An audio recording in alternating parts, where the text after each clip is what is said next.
नमस्कार दोस्तों। तो चलिए शुरू करते हैं हिंदी साहित्य प्रश्न उत्तर। पहला सवाल तो यहाँ पे पूछा गया है, प्रयोगवाद का जीवन दर्शन किससे प्रभावित है। तो प्रयोगवाद का जीवन दर्शन किससे प्रभावित है, तो इसका सही उत्तर होगा आपका फ्रायड। एक बहुत बड़े पाश्चात्य विद्वान हैं फ्रायड, तो इनसे प्रभावित है प्रयोगवाद। तो आप इसको नोट कर सकते हैं, ये प्रश्न आ सकता है। चलिए आगे बढ़ते हैं। पटना से निकलने वाले कौन दो पत्र प्रयोगवादी कविता के इतिहास में महत्वपूर्ण स्थान रखते हैं। ये प्रश्न भी कई बार पूछा गया है, तो आप इसको नोट कर सकते हैं। तो पटना से निकलने वाले कौन दो पत्र प्रयोगवादी कविता के इतिहास में महत्वपूर्ण स्थान रखते हैं, तो इसका सही उत्तर होगा आपका दृष्टिकोण और पाटल। तो दृष्टिकोण और पाटल ये दोनों ऐसे पत्र हैं जो पटना से प्रकाशित होते थे और ये प्रयोगवादी कविता के इतिहास में महत्वपूर्ण स्थान रखते हैं। तो यहाँ से भी दो प्रकार के प्रश्न आ सकते हैं, तो आप इसको नोट कर सकते हैं। चलिए आगे बढ़ते हैं। यहाँ पे प्रश्न पूछा गया है, तार सप्तक की परिकल्पना अज्ञेय की नहीं थी अपितु किसकी थी। तो तार सप्तक की परिकल्पना अज्ञेय की नहीं थी अपितु किसकी थी, उनका नाम क्या है।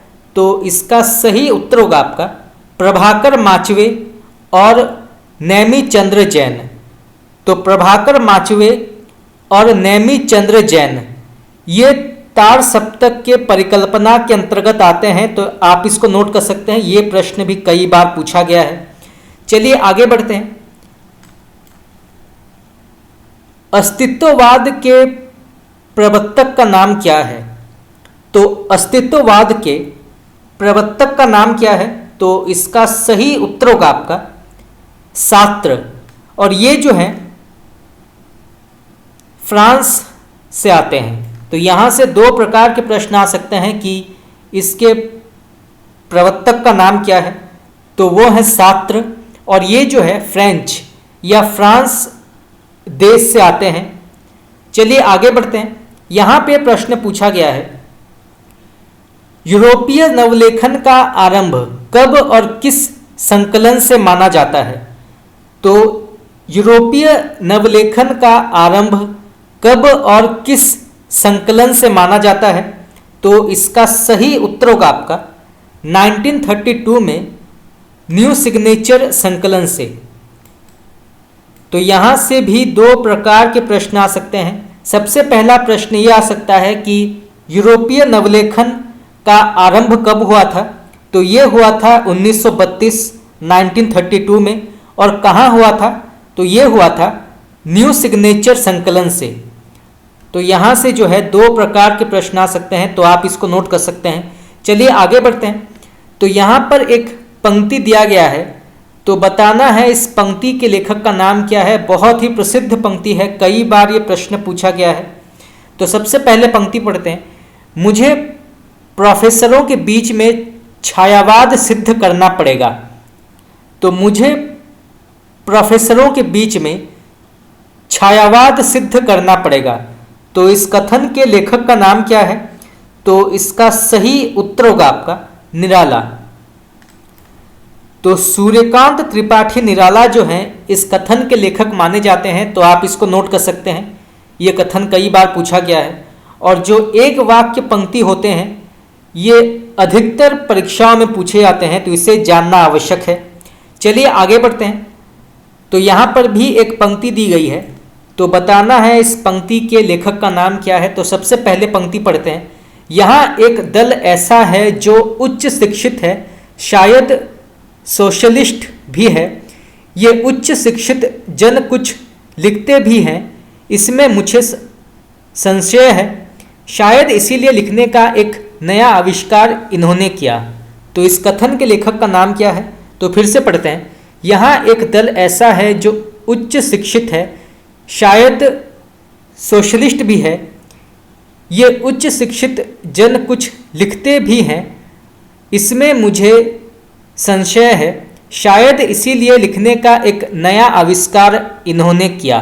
तो इस प्रसिद्ध कथन के लेखक का नाम क्या है? तो इसका सही उत्तर होगा आपका निराला। तो सूर्यकांत त्रिपाठी निराला इस कथन के लेखक माने जाते हैं, तो आप इसको नोट कर सकते हैं। चलिए आगे बढ़ते हैं। यहाँ पे प्रश्न पूछा गया है, हिंदी साहित्य में आधुनिक संवेदना का सूत्रपात किससे माना जाता है? ये प्रश्न भी कई बार पूछा गया है, तो आप इसको नोट कर सकते हैं। तो हिंदी साहित्य में आधुनिक संवेदना का सूत्रपात किससे माना जाता है, उनका नाम क्या है? तो इसका सही उत्तर होगा आपका तार सप्तक के प्रकाशन से। उत्तर छायावाद युग में साहित्य का प्रमुख केंद्र क्या था? तो उत्तर छायावाद युग में साहित्य का प्रमुख केंद्र क्या था? तो इसका सही उत्तर होगा आपका इलाहाबाद। चलिए आगे बढ़ते हैं। यहाँ पे प्रश्न पूछा गया है, उत्तर छायावाद युग में ब्रज भाषा काव्य का अंतिम दौर किस केंद्र में चल रहा था? तो उत्तर छायावाद में ब्रज भाषा काव्य का अंतिम दौर किस केंद्र में चल रहा था? उस स्थान का नाम क्या है?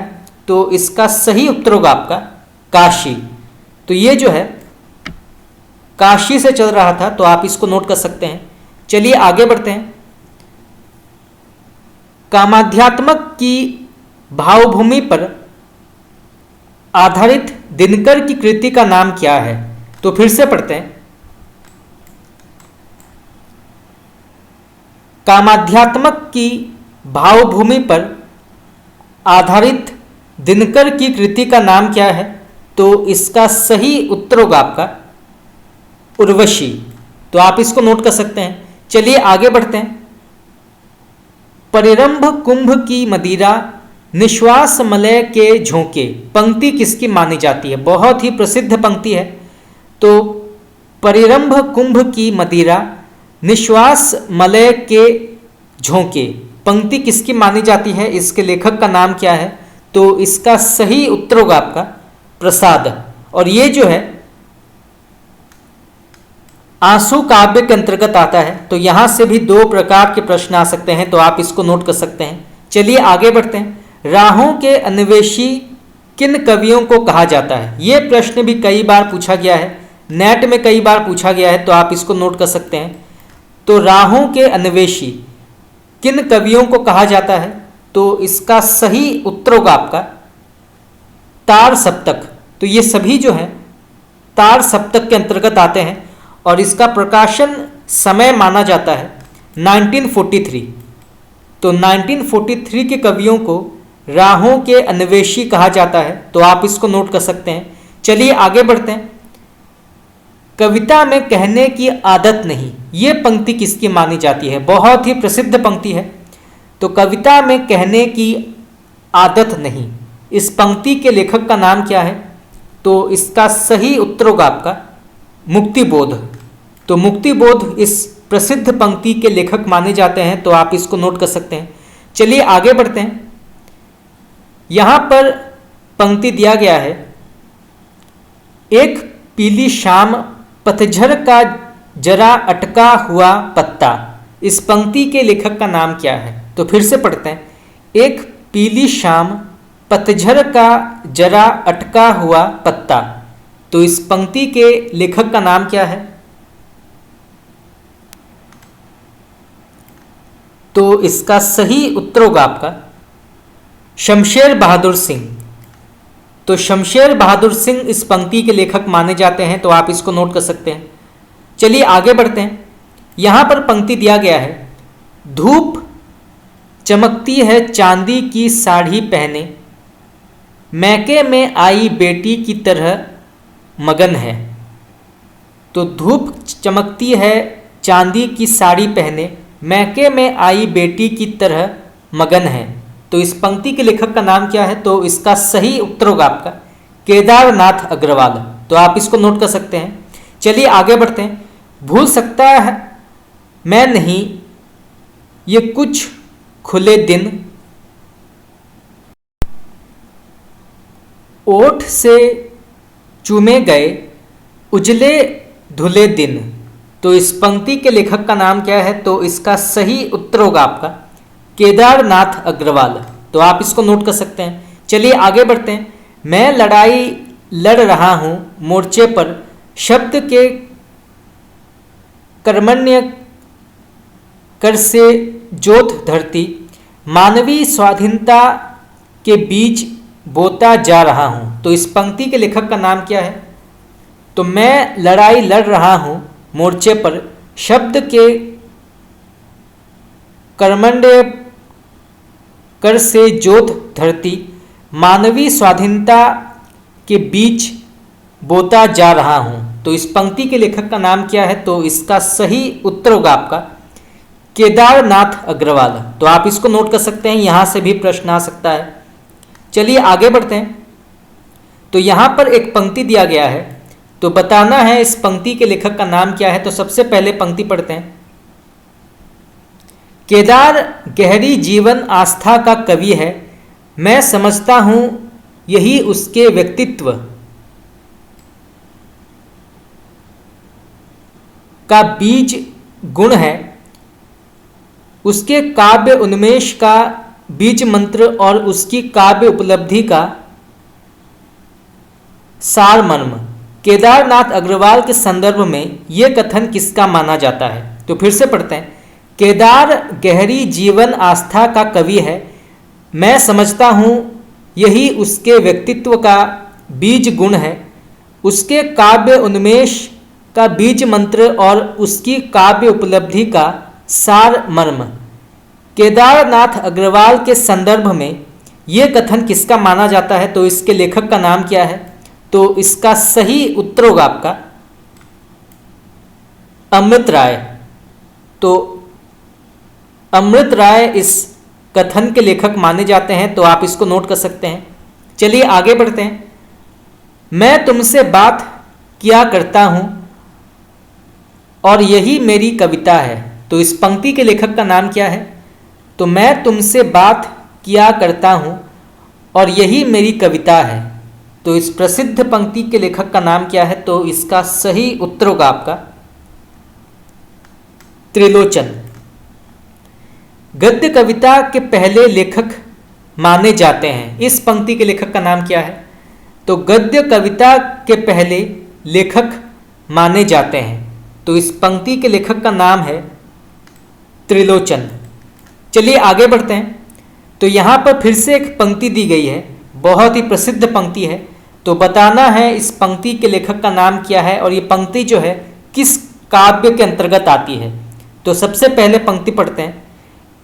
एक तीक्ष्ण अपांग से कविता उत्पन्न हो जाती है, एक चुंबन में प्रणय फलीभूत हो जाता है, पर मैं अखिल विश्व का प्रेम खोजता फिरता हूँ, क्योंकि मैं उसके असंख्य हृदयों का गाथाकार हूँ। तो इस पंक्ति के लेखक का नाम क्या है? तो फिर से पढ़ते हैं। एक तीक्ष्ण अपांग से कविता उत्पन्न हो जाती है, एक चुंबन में प्रणय फलीभूत हो जाता है, पर मैं अखिल विश्व का प्रेम खोजता फिरता हूँ, क्योंकि मैं उसके असंख्य हृदयों का गाथाकार हूँ। तो इस प्रसिद्ध पंक्ति के लेखक का नाम क्या है? तो इसका सही उत्तर होगा आपका अज्ञेय। और ये जो है भग्नदूत काव्य के अंतर्गत आता है। तो यहाँ से भी दो प्रकार के प्रश्न आ सकते हैं, तो आप इसको नोट कर सकते हैं। चलिए आगे बढ़ते हैं। अज्ञेय की किस काव्य कृति में दो खंड विश्वप्रिया और एकानय है? तो फिर से पढ़ते हैं। अज्ञेय की किस काव्य कृति में दो खंड विश्वप्रिया और एकायन आता है? तो इसका सही उत्तर होगा आपका चिंता। चलिए आगे बढ़ते हैं। अज्ञेय की किस काव्य कृति में चार खंड बंदी का स्वप्न, हीय हारिल, वचना के दुर्ग और मिट्टी की इहा आता है? तो इसका सही उत्तर होगा आपका इत्यलम। तो आप इसको नोट कर सकते हैं, यहां से भी प्रश्न आ सकता है। चलिए आगे बढ़ते हैं। कन्हाई ने प्यार किया शीर्षक कविता किसकी मानी जाती है? तो कन्हाई ने प्यार किया शीर्षक कविता के लेखक का नाम क्या है? तो इसका सही उत्तर होगा आपका अज्ञेय। तो अज्ञेय इसके लेखक माने जाते हैं और ये जो है कविता के अंतर्गत आता है। तो यहाँ से दो प्रकार के प्रश्न आ सकते हैं। चलिए आगे बढ़ते हैं। टेक्निक में एजरा पाउंड शायद मेरा सबसे बड़ा आदर्श बन गया है, ये कथन किसका माना जाता है? तो टेक्निक में एजरा पाउंड शायद मेरा सबसे बड़ा आदर्श बन गया है, तो इस कथन के लेखक का नाम क्या है? तो इसका सही उत्तर होगा आपका शमशेर बहादुर सिंह। तो टेक्निक में एजरा पाउंड शायद मेरा सबसे बड़ा आदर्श बन गया है, इस कथन के लेखक हैं शमशेर बहादुर सिंह। चलिए आगे बढ़ते हैं। तो यहाँ पर भी एक कथन दिया गया है, तो बताना है इस कथन के लेखक का नाम क्या है। बहुत ही प्रसिद्ध कथन है।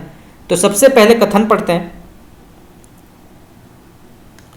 काव्य रचना केवल व्यक्तिगत मनोवैज्ञानिक प्रक्रिया नहीं, वह एक सांस्कृतिक प्रक्रिया है।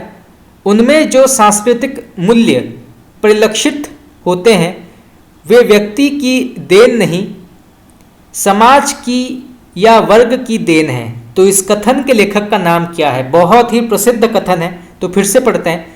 काव्य रचना केवल व्यक्तिगत मनोवैज्ञानिक प्रक्रिया नहीं, वह एक सांस्कृतिक प्रक्रिया है। उनमें जो सांस्कृतिक मूल्य परिलक्षित होते हैं वे व्यक्ति की देन नहीं, समाज की या वर्ग की देन है। तो इस कथन के लेखक का नाम क्या है? तो इसका सही उत्तर होगा आपका मुक्तिबोध। तो मुक्तिबोध इस कथन के लेखक माने जाते हैं। तो आप इसको नोट कर सकते हैं, यहां से भी प्रश्न आ सकता है। चलिए आगे बढ़ते हैं।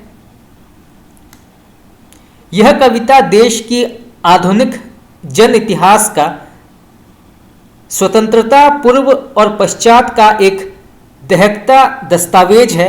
इसमें अजब और अद्भुत रूप से व्यक्ति और जन का एकीकरण है। मुक्तिबोध कृत अंधेरे में कविता के संबंध में ये कथन किसका माना जाता है? बहुत ही प्रसिद्ध कथन है। तो फिर से पढ़ते हैं। यह कविता देश के आधुनिक जन इतिहास का स्वतंत्रता पूर्व और पश्चात का एक दहकता दस्तावेज है। इसमें अजब और अद्भुत रूप से व्यक्ति और जन का एकीकरण है। तो मुक्तिबोध कृत अंधेरे में कविता के संबंध में ये कथन किसका माना जाता है? तो इसके लेखक का नाम क्या है? तो इसका सही उत्तर होगा आपका शमशेर बहादुर सिंह। तो शमशेर बहादुर सिंह इस कथन के लेखक माने जाते हैं। और यहाँ से प्रश्न ये भी आ सकता है कि ये कथन किस कविता के अंतर्गत आती है? तो ये जो है अंधेरे में के अंतर्गत आती है और इसके लेखक का नाम है मुक्तिबोध। तो ये कथन जो है शमशेर बहादुर सिंह ने अंधेरे में कविता के संबंध में कहा है, जिसके लेखक हैं मुक्तिबोध। तो यहाँ से जो है 3 प्रकार के प्रश्न आ सकते हैं। तो आप इसको नोट कर सकते हैं। चलिए आगे बढ़ते हैं। अंधेरे में कविता को अस्मिता की खोज किसने कहा है? ये प्रश्न आपका कई बार नेट में पूछा गया है और भी बहुत सारे जो प्रतियोगी परीक्षाएं हैं उसमें भी कई बार पूछा गया है। तो आप इसको नोट कर सकते हैं। तो अंधेरे में कविता को अस्मिता की खोज किसने कहा है? उस विद्वान का नाम क्या है? तो इसका सही उत्तर होगा आपका डॉक्टर नामवर सिंह। चलिए आगे बढ़ते हैं। अंधेरे में कविता में अपराध भावना का अनुसंधान किस आलोचक ने किया था? तो अंधेरे में कविता में अपराध भावना का अनुसंधान किस आलोचक ने किया था? उनका नाम क्या है? तो इसका सही उत्तर होगा आपका डॉक्टर रामविलास शर्मा। तो आप इसको नोट कर सकते हैं, यहाँ से प्रश्न आ सकता है। चलिए आगे बढ़ते हैं। अंधेरे में कविता में आत्म संशोधन का अनुसंधान किसने किया था? तो अंधेरे में कविता में आत्म संशोधन का अनुसंधान किसने किया था? उनका नाम क्या है? तो इसका सही उत्तर होगा आपका इंद्रनाथ मदान। तो आप इसको नोट कर सकते हैं, यहां से प्रश्न आ सकता है। तो अस्मिता की खोज, अपराध भावना और आत्म संशोधन, ये 3 जो हैं ये अंधेरे में के अंतर्गत आते हैं, तो आप इसको नोट कर सकते हैं। नई कविता की जो प्रमुख भावभूमि है उनमें मुख्य प्रश्न है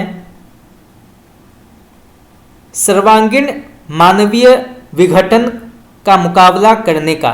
नई कविता मनुष्य की आंतरिकता को फिर से प्रतिष्ठित करना चाहती है, उसके असामंजस्य को दूर करना चाहती है। तो इस कथन के लेखक का नाम क्या है? तो इसका सही उत्तर होगा आपका डॉक्टर धर्मवीर भारती। चलिए आगे बढ़ते हैं। जब कोई मनुष्य अनासक्त होकर चुनौती देता है इतिहास को, उस दिन नक्षत्रों की दिशा बदल जाती है। नियति नहीं है पूर्व निर्धारित, उसको हर क्षण मानव निर्णय बनाता मिटाता है। तो इस पंक्ति के लेखक का नाम क्या है? तो फिर से पढ़ते हैं। जब कोई मनुष्य अनासक्त होकर चुनौती देता है इतिहास को, उस दिन नक्षत्रों की दशा बदल जाती है। नियति नहीं है पूर्व निर्धारित, उसको हर क्षण मानव निर्णय बनाता मिटाता है। तो इस पंक्ति के लेखक का नाम क्या है? बहुत ही प्रसिद्ध पंक्ति है। तो इसका सही उत्तर होगा आपका डॉक्टर धर्मवीर भारती।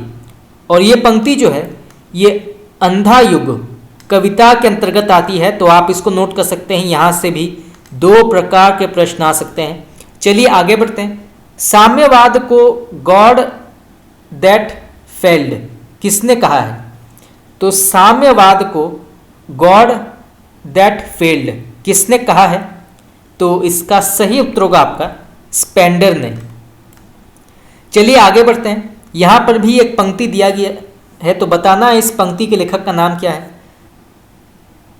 तो सबसे पहले पंक्ति पढ़ते हैं। आज मैं अकेला हूँ, अकेले रहा नहीं जाता, जीवन मिला है यह रतन मिला है यह, फूल में मिला है या धूल में मिला है यह। तो इस पंक्ति के लेखक का नाम क्या है? तो फिर से पढ़ते हैं। आज मैं अकेला हूँ, अकेले रहा नहीं जाता, जीवन मिला है यह रतन मिला है यह, फूल में मिला है या धूल में मिला है यह। तो इस पंक्ति के लेखक का नाम क्या है? तो इसका सही उत्तर होगा आपका त्रिलोचन। तो आप इसको नोट कर सकते हैं। चलिए आगे बढ़ते हैं। यहाँ पर भी एक पंक्ति दी गई है, तो बताना है इस पंक्ति के लेखक का नाम क्या है। जिंदगी में जो कुछ भी है, जो भी है सहर्ष स्वीकारा है, इसीलिए कि जो कुछ भी मेरा है वह तुम्हें प्यारा है। तो इस पंक्ति के लेखक का नाम क्या है? तो जिंदगी में जो कुछ है, जो भी है सहर्ष स्वीकारा है, इसीलिए कि जो कुछ भी मेरा है वो तुम्हें प्यारा है। तो इस प्रसिद्ध पंक्ति के लेखक का नाम क्या है? तो इसका सही उत्तर होगा आपका मुक्तिबोध। चलिए आगे बढ़ते हैं। मैं नया कवि हूँ, इसी से जानता हूँ सत्य की चोट बहुत गहरी होती है। तो इसके लेखक का नाम क्या है? तो मैं नया कवि हूँ, इसी से जानता हूँ सत्य की चोट बहुत गहरी होती है। तो इस पंक्ति के लेखक का नाम क्या है? तो इसका सही उत्तर होगा आपका सर्वेश्वर दयाल सक्सेना। चलिए आगे बढ़ते हैं। लिपटा रजाई में शीर्षक कविता किसकी मानी जाती है? तो लिपटा रजाई में शीर्षक कविता के लेखक का नाम क्या है? तो इसका सही उत्तर होगा आपका सर्वेश्वर दयाल सक्सेना। और यहाँ से प्रश्न ये भी आ सकता है कि ये किस साहित्यिक विधा के अंतर्गत आती है? तो ये जो है कविता के अंतर्गत आती है। तो यहाँ से भी 2 प्रकार के प्रश्न आ सकते हैं। चलिए आगे बढ़ते हैं। प्रयोगवाद को बैठे ठाले का धंधा किसने कहा? तो प्रयोगवाद को बैठे ठाले का धंधा किस विद्वान ने या किस आलोचक ने कहा था? उनका नाम क्या है? तो इसका सही उत्तर होगा आपका आचार्य नंद दुलारे वाजपेयी। तो आप इसको नोट कर सकते हैं। चलिए आगे बढ़ते हैं। यहाँ पे प्रश्न पूछा गया है, भारतीय प्रगतिशील लेखक संघ का दूसरा अधिवेशन कब हुआ और इसके अध्यक्ष कौन थे? तो फिर से पढ़ते हैं। भारतीय प्रगतिशील लेखक संघ का दूसरा अधिवेशन कब हुआ और इसके अध्यक्ष कौन थे? तो इसका सही उत्तर होगा आपका 1938 में रविंद्रनाथ ठाकुर। तो भारतीय प्रगतिशील लेखक संघ का दूसरा अधिवेशन हुआ था 1938 में और इसके अध्यक्ष थे रविंद्रनाथ ठाकुर। तो यहाँ से भी दो प्रकार के प्रश्न आ सकते हैं, तो आप इसको नोट कर सकते हैं। चलिए आगे बढ़ते हैं। किसने प्रयोगवाद को द्वितीय विश्व युद्ध से उत्पन्न परिस्थितियों से उत्पन्न मानते हुए कहा, ऐसी ही विषम परिस्थितियों में कविता की क्रांति प्रिय और सुखद प्रतिभा ने घासलेटी साहित्य का प्रवर्तन प्रयोगवाद के नाम से किया? तो इस कथन के लेखक का नाम क्या है? तो फिर से पढ़ते हैं। किसने प्रयोगवाद को द्वितीय विश्व युद्ध से उत्पन्न परिस्थितियों से उत्पन्न मानते हुए कहा, ऐसी ही विषम परिस्थितियों में कविता की क्रांति प्रिय और सुखद प्रतिभा ने घासलेटी साहित्य का प्रवर्तन प्रयोगवाद के नाम से किया? तो उस विद्वान का नाम क्या है? तो इसका सही उत्तर होगा आपका गोविंद त्रिगुणायत। तो आप इसको नोट कर सकते हैं, यहाँ से प्रश्न आ सकता है। चलिए आगे बढ़ते हैं। प्रयोगवाद का जन्म 1943 में तारसप्तक के प्रकाशन से माना जाता है, लेकिन वास्तव में प्रयोगवाद का जन्म कब से माना जाता है या मानना उचित है? तो यहाँ से प्रश्न आ सकता है, तो आप इसको नोट कर सकते हैं। तो फिर से पढ़ते हैं। प्रयोगवाद का जन्म 1943 में तारसप्तक के प्रकाशन से माना जाता है, लेकिन वास्तव में प्रयोगवाद का जन्म कब से मानना उचित है? तो इसका सही उत्तर होगा आपका 1947 प्रतीक के प्रकाशन से। तो आप इसको नोट कर सकते हैं। 1947 प्रतीक के प्रकाशन से प्रयोगवाद का जन्म माना जाता है, ऐसा कई विद्वानों का मानना है। तो आप इसको नोट कर सकते हैं। चलिए आगे बढ़ते हैं। 1951 में हुई रेडियो गोष्ठी में किन साहित्यकारों ने भाग लिया था? तो 1951 में हुई रेडियो गोष्ठी में किन साहित्यकारों ने भाग लिया था, उनका नाम क्या है? तो वे हैं सुमित्रा नंदन पंत, भगवती चरण वर्मा, अज्ञ, डॉक्टर धर्मवीर भारती और शिवमंगल सिंह सुमन। तो सुमित्रा नंदन पंत, भगवती चरण वर्मा, अज्ञ, डॉक्टर धर्मवीर भारती और शिवमंगल सिंह सुमन। तो आप इनके नाम नोट कर सकते हैं, यहाँ से प्रश्न आ सकता है। चलिए आगे बढ़ते हैं। 1954 में प्रकाशित नए पत्ते के संपादक का नाम क्या है? तो 1954 में प्रकाशित नए पत्ते के संपादक का नाम क्या है? तो इसका सही उत्तर होगा आपका डॉक्टर राम स्वरूप चतुर्वेदी और डॉक्टर लक्ष्मीकांत वर्मा। तो डॉक्टर राम स्वरूप चतुर्वेदी और डॉक्टर लक्ष्मीकांत वर्मा नए पत्ते के संपादक माने जाते हैं, जिसका प्रकाशन समय माना जाता है 1954। तो यहाँ से भी दो प्रकार के प्रश्न आ सकते हैं, तो आप इसको नोट कर सकते हैं। चलिए आगे बढ़ते हैं। सन 1930 में लंदन में प्रकाशित न्यूवर्स के संपादक का नाम क्या है? तो सन 1930 में लंदन में प्रकाशित न्यूवर्स के संपादक का नाम क्या है? तो इसका सही उत्तर होगा आपका जॉर्ज ग्रियर्सन। तो ग्रियर्सन इसके संपादक माने जाते हैं, तो आप इसको नोट कर सकते हैं। चलिए आगे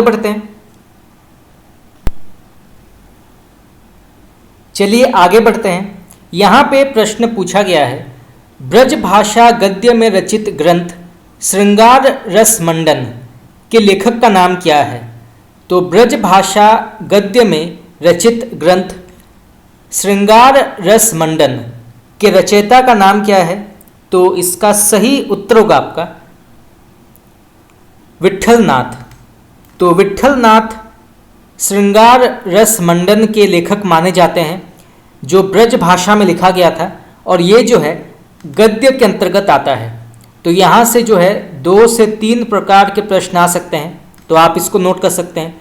चलिए आगे बढ़ते हैं। संवत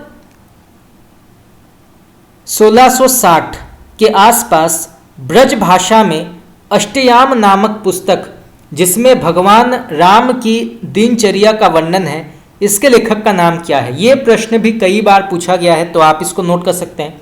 तो फिर से पढ़ते हैं। संवत 1660 के आसपास ब्रज भाषा में अष्टयाम नामक पुस्तक, जिसमें भगवान राम की दिनचर्या का वर्णन है, तो इसके लेखक का नाम क्या है? तो इसका सही उत्तर होगा आपका नाभादास। तो नाभादास इसके लेखक माने जाते हैं, तो आप इसको नोट कर सकते हैं। चलिए आगे बढ़ते हैं। संवत 1680 के लगभग ब्रज भाषा गद्य में अगहन महात्म्य और वैशाख महात्म्य नाम की 2 छोटी छोटी पुस्तकें किसने लिखा है?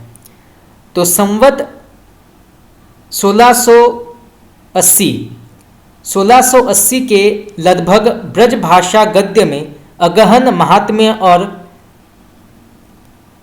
वैशाख महात्म्य नाम की 2 छोटी छोटी पुस्तकें किसने लिखी? तो इसका सही उत्तर होगा आपका वैकुंठमणि शुक्ल। तो आप इसको नोट कर सकते हैं, यहां से प्रश्न आ सकता है। चलिए आगे बढ़ते हैं। संवत 1767 के लगभग किसने बैताल पच्चीसी लिखा, जिसको आगे चलकर लल्लू लाल ने खड़ी बोली हिंदुस्तानी में लिखा?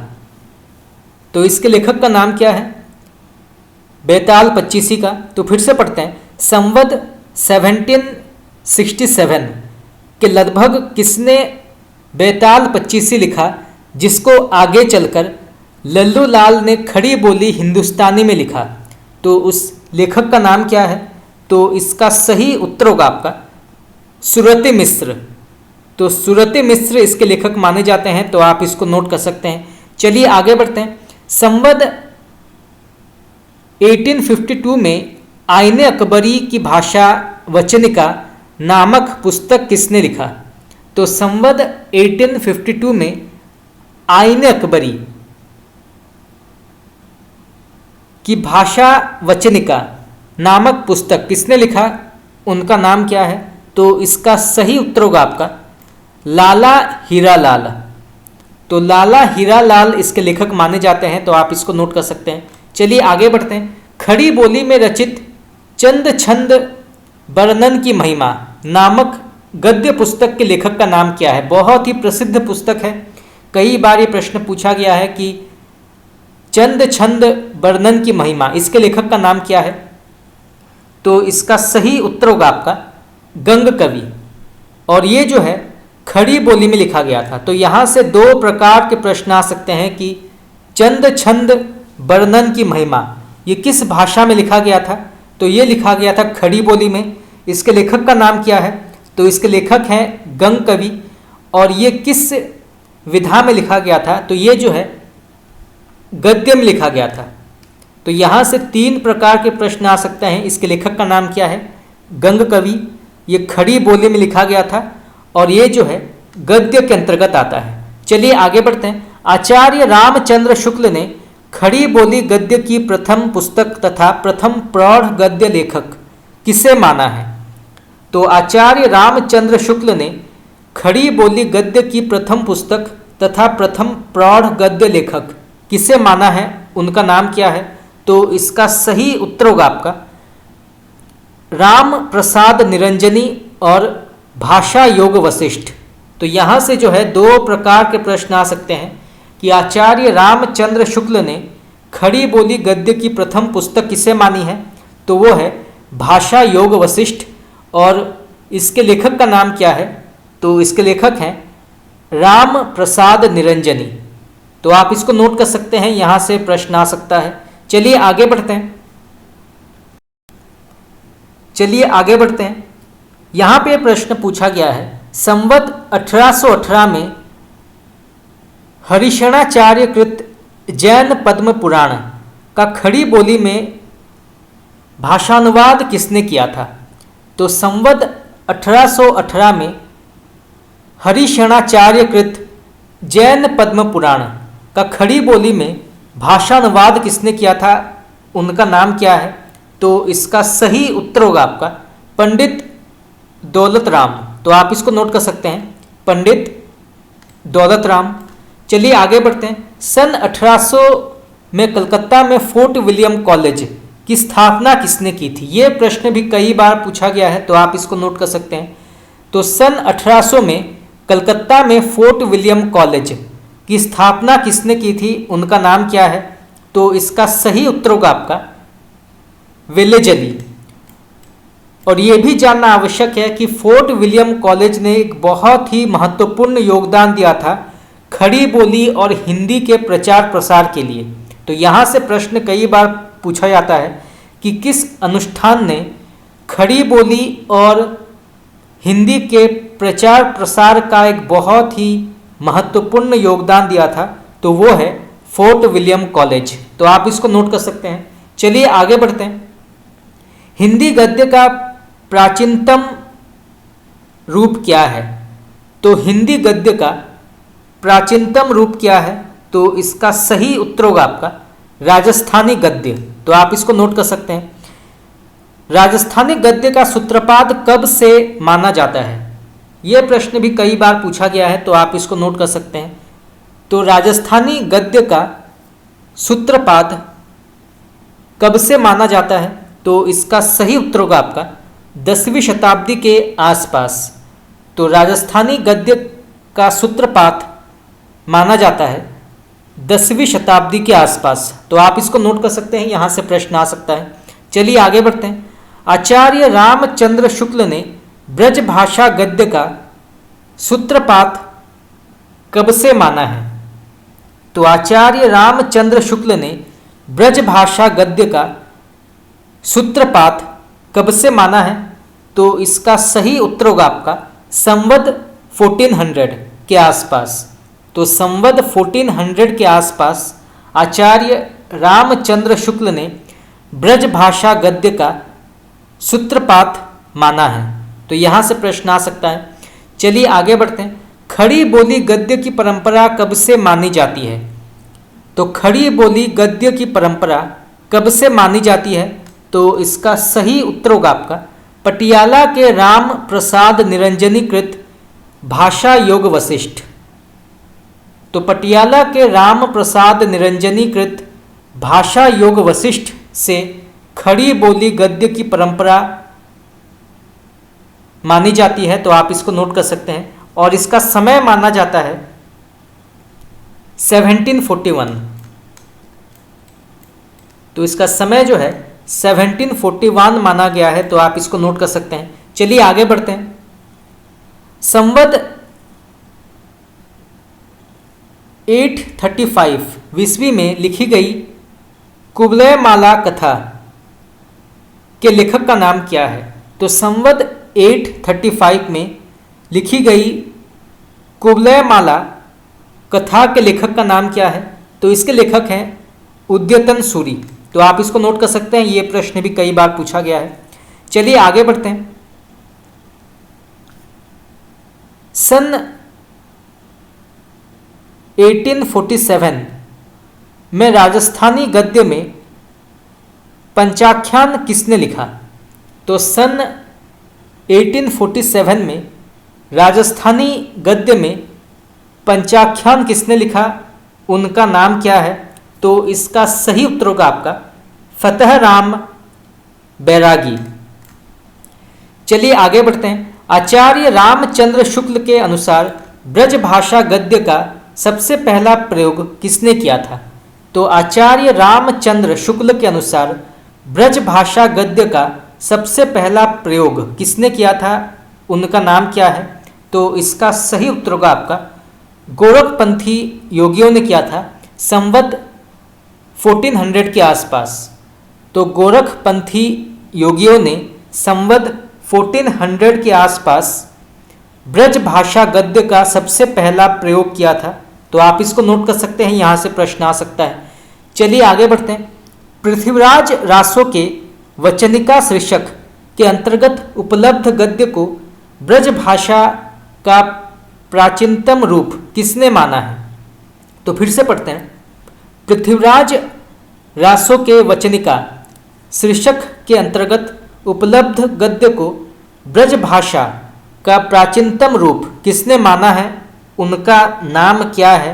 तो इसका सही उत्तर होगा आपका डॉक्टर वीरेंद्र नाथ मिश्र। तो डॉक्टर वीरेंद्र नाथ मिश्र इसके लेखक माने जाते हैं। तो आप इसको नोट कर सकते हैं। चलिए आगे बढ़ते हैं।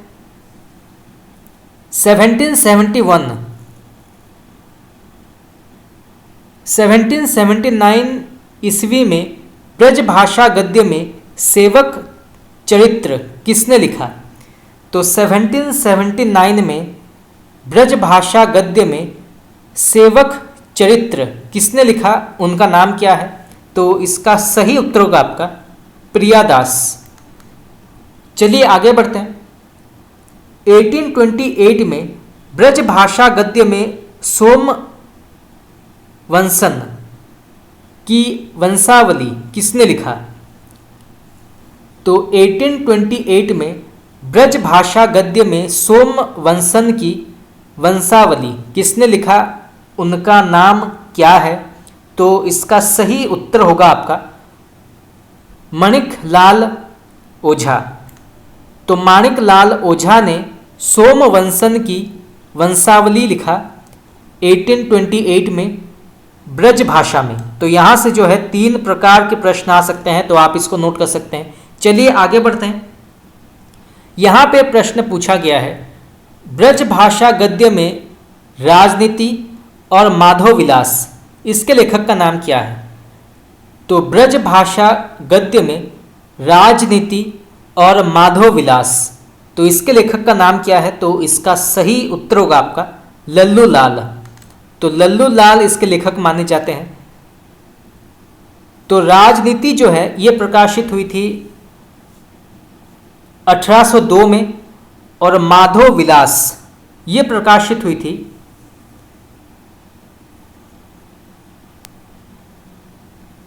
1817 में 1817। तो आप इसको नोट कर सकते हैं। चलिए आगे बढ़ते हैं। यहाँ पे प्रश्न पूछा गया है दक्षिणी हिंदी के प्रथम गद्य लेखक एवं प्रथम गद्य कृति कौन सी मानी जाती है?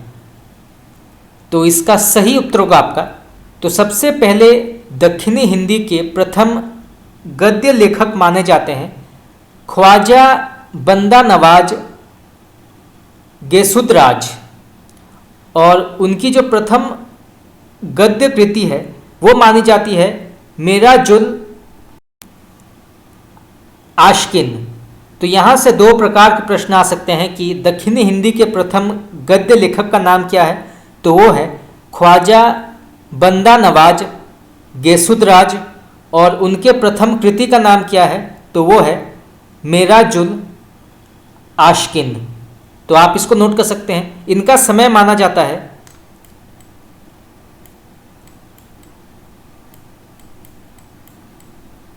1318 से 1422। चलिए आगे बढ़ते हैं। दक्षिणी हिंदी की गद्य कृति सबरस के लेखक का नाम क्या है? बहुत ही प्रसिद्ध प्रश्न है, कई बार पूछा गया है। तो आप इसको नोट कर सकते हैं। तो दक्षिणी हिंदी की गद्य कृति सबरस के लेखक का नाम क्या है? तो इसका सही उत्तर होगा आपका मुल्ला वजही। तो मुल्ला वजही इसके लेखक माने जाते हैं, और सबरस का जो प्रकाशन काल है वो माना जाता है 1635 1635। चलिए आगे बढ़ते हैं। दक्षिणी हिंदी में कुलियाते कुली कुतुब शाह नामक काव्य ग्रंथ किसने लिखा? तो दक्षिणी हिंदी में कुलियाते कुली कुतुब शाह नामक काव्य ग्रंथ किसने लिखा, उनका नाम क्या है? तो इसका सही उत्तर होगा आपका मोहम्मद कुली कुतुब शाह। तो आप इसको नोट कर सकते हैं। चलिए आगे बढ़ते हैं। उर्दू साहित्य की प्रथम गद्य कृति कौन सी मानी जाती है? तो उर्दू साहित्य की प्रथम गद्य कृति कौन सी मानी जाती है, उनका नाम क्या है? तो इसका सही उत्तर होगा आपका मुल्ला वजही का सबरस। तो सबरस को उर्दू साहित्य की प्रथम गद्य कृति मानी जाती है। तो आप इसको नोट कर सकते हैं। चलिए आगे बढ़ते हैं। सन 1838 में चार दरवेश का फारसी से दक्षिणी में अनुवाद किसने किया था?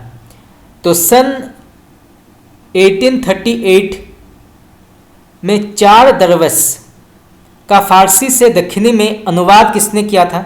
तो इसका सही उत्तर होगा आपका सैयद हुसैन अली खां। तो सैयद हुसैन अली खां ने चार दरवेश का फारसी से दक्षिणी में अनुवाद किया था। तो आप इसको नोट कर सकते हैं, यहाँ से प्रश्न आ सकता है। चलिए आगे बढ़ते हैं। यहाँ पे प्रश्न पूछा गया है, किन विद्वानों ने आधुनिक साहित्यिक खड़ी बोली गद्य का विकास गिलक्राइस्ट की अध्यक्षता में लल्लू लाल तथा सदल मिश्र द्वारा माना जाता है? तो सबसे पहले आते हैं जॉर्ज ग्रियर्सन, फिर फ्रेजर, फिर नलिनी मोहन सान्याल। चलिए आगे बढ़ते हैं। गुरुमुखी लिपि में खड़ी बोली गद्य में सचुसड़ पोथी की रचना किसने की? तो इसका सही उत्तर होगा आपका सोढ़ी मिहरी वानू। तो आप इसको नोट कर सकते हैं। चलिए आगे बढ़ते हैं। गुरुमुखी लिपि में खड़ी बोली गद्य में रचित सुषमनी सहंस नाम गोसठ गुरुमिहिर वानु पोथी हरिजी की रचना किसने की? तो गुरुमुखी लिपि में खड़ी बोली गद्य में रचित सुषमनी सहस्र नाम गोसठ गुरुमिहरी वानु पोथी हरिजी की रचना किसने की? तो इसका सही उत्तर होगा आपका हरि जी ने। तो आप इसको नोट कर सकते हैं, हरि जी। गुरुमुखी में खड़ी बोली गद्य में रचित अवगत उल्लास अष्टावक्र भाषा और गीता भाषा की रचना किसने की? तो अवगत उल्लास, अष्टावक्र भाषा और गीता भाषा की रचना किसने की? तो इसका सही उत्तर होगा आपका दयालु अनेमी। तो आप इसको नोट कर सकते हैं, दयालु अनेमी। अवगत उल्लास, अष्टावक्र भाषा और गीता भाषा, तो इस रचना के लेखक माने जाते हैं दयालु अनेमी। तो आप इसको नोट कर सकते हैं, यहां से प्रश्न आ सकता है। चलिए आगे बढ़ते हैं। यहां पे प्रश्न पूछा गया है 1800 में खड़ी बोली गद्य में पंचांग दर्शन नामक ज्योतिष ग्रंथ की रचना किसने की? तो 1800 में खड़ी बोली गद्य में पंचांग दर्शन नामक ज्योतिष ग्रंथ की रचना किसने की? उनका नाम क्या है? तो इसका सही उत्तर होगा आपका मथुरानाथ शुक्ल। तो आप इसको नोट कर सकते हैं। खड़ी बोली गद्य में विष्णु पुराण के आधार पर सुख सागर की रचना किसने की? तो खड़ी बोली गद्य में विष्णु पुराण के आधार पर सुख सागर की रचना किसने की? उनका नाम क्या है? तो इसका सही उत्तर होगा आपका मुंशी सदा सुखलाल। तो आप इसको नोट कर सकते हैं। खड़ी बोली गद्य में रानी केतकी की कहानी की रचना किसने की? तो खड़ी बोली गद्य में रानी केतकी की कहानी की रचना किसने की? उनका नाम क्या है? तो इसका सही उत्तर होगा आपका इंसा अल्लाह खां। मेरा जुल आशकिन, शिकारनामा, तिला बतुल वजुद किसकी कृतियां मानी जाती है? तो मेरा जुल आशकिन, शिकारनामा, तिला बतुल वजूद किसकी कृतियाँ मानी जाती है? तो इसका सही उत्तर होगा आपका ख्वाजा बंदा नवाज गैसुदराज। तो आप इसको नोट कर सकते हैं। चलिए आगे बढ़ते हैं। तो यहाँ पर एक पंक्ति दिया गया है, तो बताना है इस पंक्ति के लेखक का नाम क्या है। तो सबसे पहले पंक्ति पढ़ते हैं। यह वह कहानी है कि जिसमें हिंदी छूट और न किसी बोली का मेल है न पूठ। तो इस कथन के लेखक का नाम क्या है? तो यह वह हिंदी है कि जिसमें हिंदी छूट और न किसी बोली का मेल है न पूठ। तो इस कथन के लेखक माने जाते हैं इंसा अल्लाह खां, और ये रानी केतकी की कहानी के अंतर्गत आता है। तो यहाँ से दो प्रकार के प्रश्न आ सकते हैं। चलिए आगे बढ़ते हैं। शैली की दृष्टि से रानी केतकी की कहानी किस प्रकार की कहानी मानी जाती है या किस प्रकार की रचना मानी जाती है? तो शैली की दृष्टि से रानी केतकी की कहानी किस प्रकार की रचना मानी जाती है, इसकी प्रधान क्या है? तो इसका सही उत्तर होगा आपका हास्य प्रधान। तो आप इसको नोट कर सकते हैं। कलकत्ता स्कूल बुक सोसाइटी की स्थापना कब हुई थी? ये प्रश्न भी कई बार पूछा गया है, तो आप इसको नोट कर सकते हैं। तो कलकत्ता स्कूल बुक सोसाइटी की स्थापना किसने की थी? तो इसका सही उत्तर होगा आपका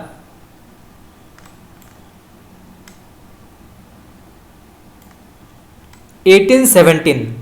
तो 1817 में कलकत्ता स्कूल बुक सोसाइटी की स्थापना हुई। तो आप इसको नोट कर सकते हैं, यहाँ से प्रश्न आ सकता है। चलिए आगे बढ़ते हैं। आगरा स्कूल बुक सोसाइटी की स्थापना कब हुई थी? तो आगरा स्कूल बुक सोसाइटी की स्थापना कब हुई थी? तो इसका सही उत्तर होगा आपका 1833, 1833।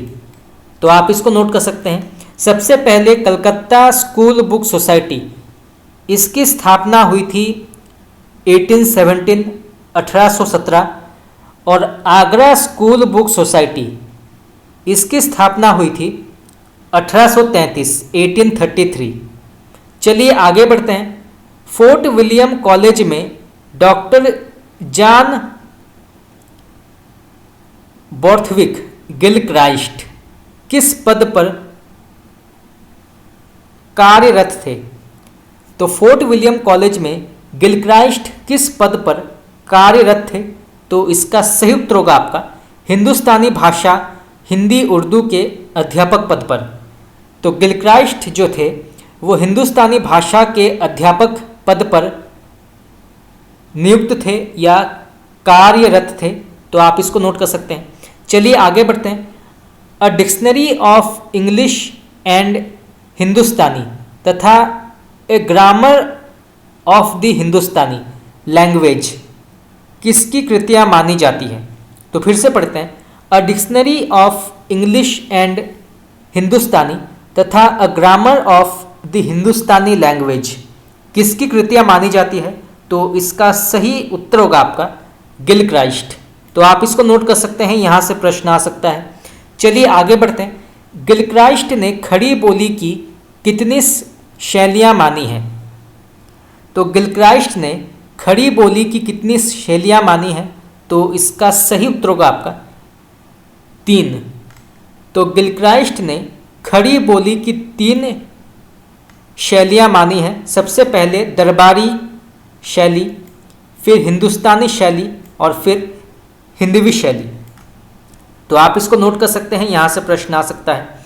चलिए आगे बढ़ते हैं। खड़ी बोली की किस शैली को गिलक्राइस्ट ने the grand popular speech of Hindustan कहा था? तो खड़ी बोली की किस शैली को गिलक्राइस्ट ने the grand popular speech of Hindustan कहा था? तो इसका सही उत्तर होगा आपका हिंदुस्तानी शैली को। तो आप इसको नोट कर सकते हैं। गिलक्राइस्ट किस लिपि में पक्षपाती थे? तो गिलक्राइस्ट किस लिपि के पक्षपाती थे? तो इसका सही उत्तर होगा आपका रोमन लिपि। तो रोमन लिपि के पक्षपाती माने जाते थे गिलक्राइस्ट। तो आप इसको नोट कर सकते हैं। चलिए आगे बढ़ते हैं। खड़ी बोली के विकास में योगदान देने वाले फोर्ट विलियम कॉलेज से संबंधित व्यक्ति कौन थे, ये भी जानना आवश्यक है। यहाँ से कई बार प्रश्न पूछा जाता है। तो सबसे पहले आते हैं लल्लू लाल, फिर सदल मिश्र, फिर गंगा प्रसाद शुक्ल, इंद्रेश्वर, नरसिंह, खयाली राम, ब्रह्म सच्चिदानंद, मधुसूदन, तर्कालंकार, ईश्वर चंद्र विद्यासागर, दीनबंधु, शेष शास्त्री। तो ये कुछ महत्वपूर्ण व्यक्तियों के नाम हैं जिन्होंने फोर्ट विलियम कॉलेज में खड़ी बोली के विकास में एक बहुत बड़ा योगदान दिया था। तो आप इसको नोट कर सकते हैं। चलिए आगे बढ़ते हैं। फोर्ट विलियम कॉलेज में लल्लू लाल की नियुक्ति कब हुई थी? तो फोर्ट विलियम कॉलेज में लल्लू लाल की नियुक्ति कब हुई थी? तो इसका सही उत्तर होगा आपका 1802 में। तो आप इसको नोट कर सकते हैं। लल्लू लाल जी किस प्रकार के कवि थे या वो कहाँ से आते थे? तो वो जो थे आगरे के रहने वाले गुजराती ब्राह्मण थे। तो यहाँ से प्रश्न आ सकता है कि आगरे के रहने वाले गुजराती ब्राह्मण इनमें से कौन है? तो अगर ऑप्शन में लल्लू लाल जी का नाम दिया है तो आप इसको नोट कर सकते हैं। चलिए आगे बढ़ते हैं। यहाँ पे प्रश्न पूछा गया है सदल मिश्र कहाँ के रहने वाले थे? तो सदल मिश्र कहाँ के रहने वाले थे? तो इसका सही उत्तर होगा आपका आरा, और ये जो है बिहार के अंतर्गत आता है। तो आरा के रहने वाले थे, बिहार राज्य के अंतर्गत आता है। तो आप इसको नोट कर सकते हैं।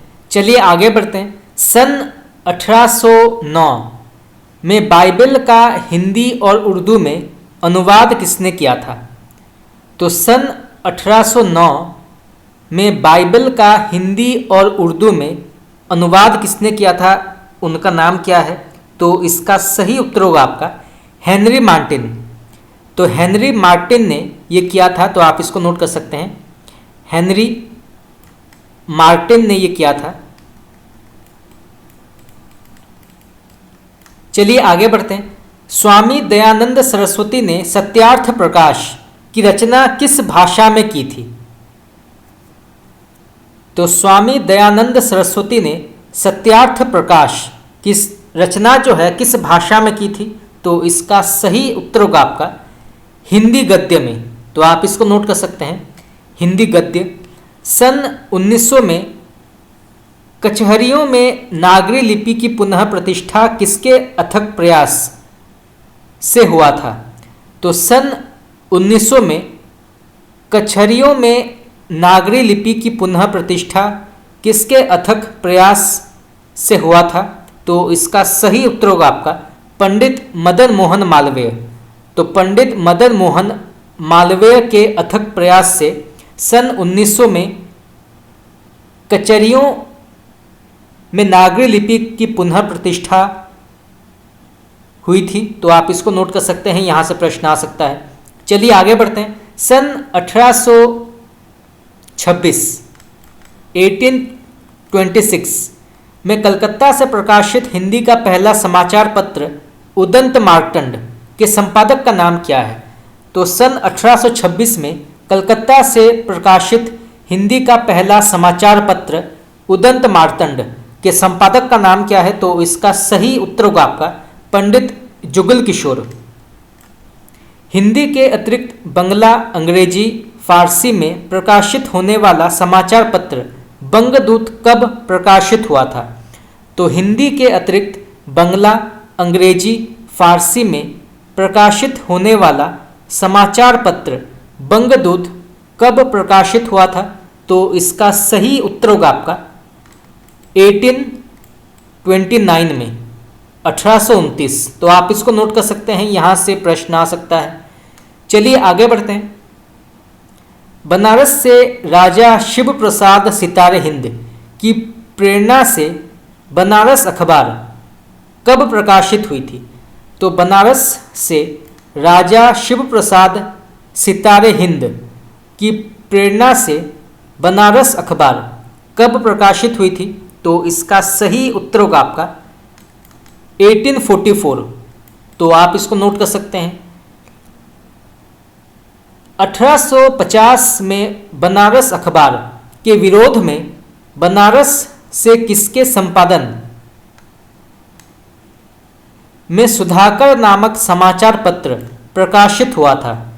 तो सन 1850 में बनारस अखबार के विरोध में बनारस से किसके संपादक में सुधाकर नामक समाचार पत्र का प्रकाशित हुआ था? तो इसका सही उत्तर होगा आपका तारा मोहन मिश्र।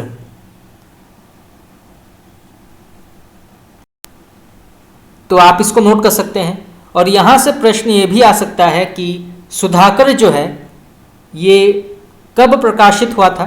तो ये हुआ था 1850 में। और ये जो है किस समाचार पत्र के विरोध में इसका प्रकाशन हुआ था? तो वो है बनारस अखबार। तो यहाँ से कई प्रश्न आ सकते हैं, तो आप इसको नोट कर सकते हैं। तो इसके संपादक का नाम है तारा मोहन मैत्र। तो दोस्तों, इसी के साथ हमारा आज का प्रश्न उत्तर क्लास यहाँ पर समाप्त हुआ। आगे हम और भी जो हिंदी गद्य के विकास से जुड़े प्रश्न उत्तर हैं उसकी चर्चा करेंगे, चाहे वो उपन्यास हो, कहानी हो, रेखाचित्र हो, आत्मकथा हो, जीवनी हो। तो इनसे जुड़े जो प्रश्न उत्तर हैं जो कई बार विभिन्न प्रकार के प्रतियोगी परीक्षाओं में पूछा गया है, तो उसकी चर्चा करेंगे। परंतु आज के लिए इतना ही। अगर आप लोगों को मेरा क्लास पसंद आया तो आप मुझे कमेंट करके बता सकते हैं। आपका बहुत बहुत धन्यवाद।